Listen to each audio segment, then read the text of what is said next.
Venezuelans are dying in huge amounts. Venezuela was once the richest country in Latin America. It still has the world's biggest oil reserves. But 20 years ago, Venezuelans voted for socialism. They elected Hugo Chavez. Some Americans were excited about that. Model Naomi Campbell visited Chavez, calling him a rebel angel. This is you and Hugo Chavez. Oh, Michael Moore! Michael Moore! Really? He says, help me write my speech. He is one of the most important forces we've had on this planet. And even today, as Venezuela collapses, many Americans say, don't blame socialism.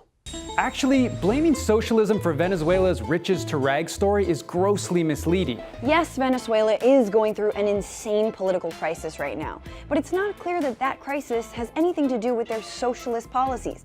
This popular video, The Collapse of Venezuela Explained, never once mentioned socialism. Oil prices plummeted in 2014, and Maduro failed to adjust. Media personalities suggest only conservatives say socialism destroyed Venezuela.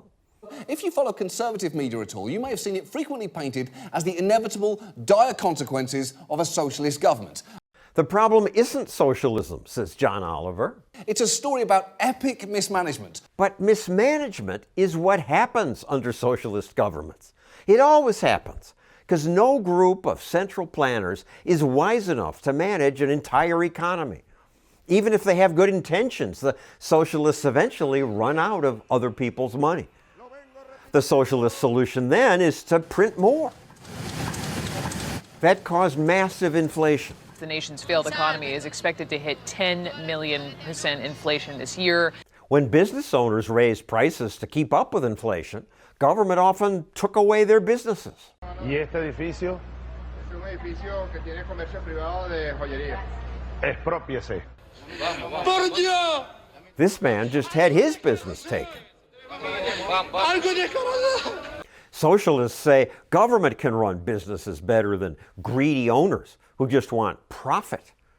And even though that led to tyranny in Venezuela and China and Russia, Korea, Vietnam, Cambodia, Cuba. There are plenty of socialist countries that look nothing like Venezuela. When I talk about democratic socialism, I'm not looking at Venezuela, I'm not looking at Cuba, I'm looking at countries like Denmark and Sweden.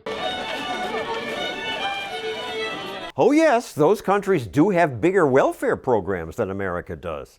But they are not socialist. They make a point of saying that. Here's Denmark's prime minister. Denmark is far from a socialist planned economy. Denmark is a market economy. Not only that, lately they've reduced government control of their economy.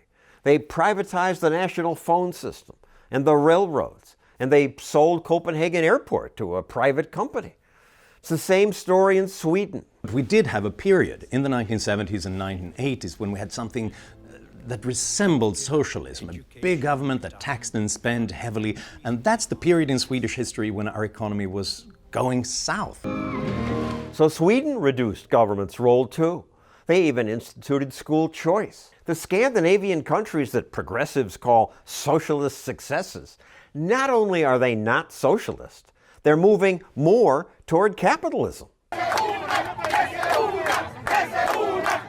The silver lining in Venezuela's collapse is that most Venezuelans who escaped their country's socialism do understand what went wrong.